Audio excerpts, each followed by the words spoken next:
বাংলাদেশ এবং বহির্বিশ্বের থেকে লোকজন আনার অনেক সম্ভাবনা রয়েছে। আমাদের বাংলাদেশি অনেক ছেলেপেলেরা এখানে শিক্ষিত হচ্ছে, তারা অবশ্যই এখানে সরকারি চাকরি পাবে বিভিন্ন সেক্টরে।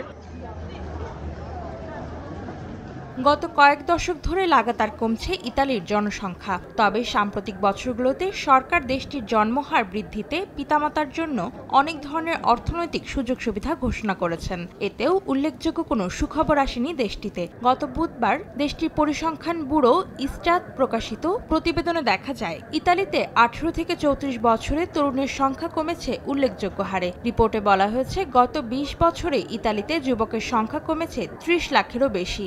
বর্তমানে দেশটিতে 18 থেকে 34 বছরের তরুণের সংখ্যা 1,03,30,000, যা 2003 সালে ছিল 1,33,90,000। এত বড় সংখ্যক তরুণ তরুণী কমে যাওয়ায় শঙ্কিত ইতালির সরকার ও বিভিন্ন গবেষণা প্রতিষ্ঠান। দেশটির শ্রমবাজারের সংকট মেটাতে বাড়বে বিদেশি শ্রমিকদের ওপর নির্ভরতা। এতে বাংলাদেশি শ্রমিকদের প্রবেশের সুযোগ বাড়বে বলে আশা করছেন প্রবাসীরা। নগদে 500 টাকা বা তার বেশি পেমেন্টে পেতে পারেন ঢাকায় জমিসহ 20 কোটি টাকার পুরস্কার। গত 20 বছরে ইতালিতে ইয়াংদের সংখ্যা অনেক পরিমাণে কমেছে। এতে করে বাংলাদেশ এবং বহির্বিশ্বের থেকে লোকজন আনার অনেক সম্ভাবনা রয়েছে। এতে করে আমরা খুশি। আমি আশা করব আমাদের বাংলাদেশি অনেক ছেলেপেলেরা এখানে শিক্ষিত হচ্ছে, তারা অবশ্যই এখানে সরকারি চাকরি পাবে বিভিন্ন সেক্টরে।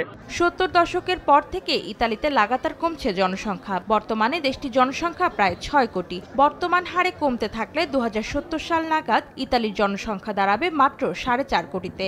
যুবকের সংখ্যা হবে 50 লাখেরও কম। তাই জাতিকে রক্ষায় যথাযথ ব্যবস্থা নেওয়ার দাবি বিশেষজ্ঞদের।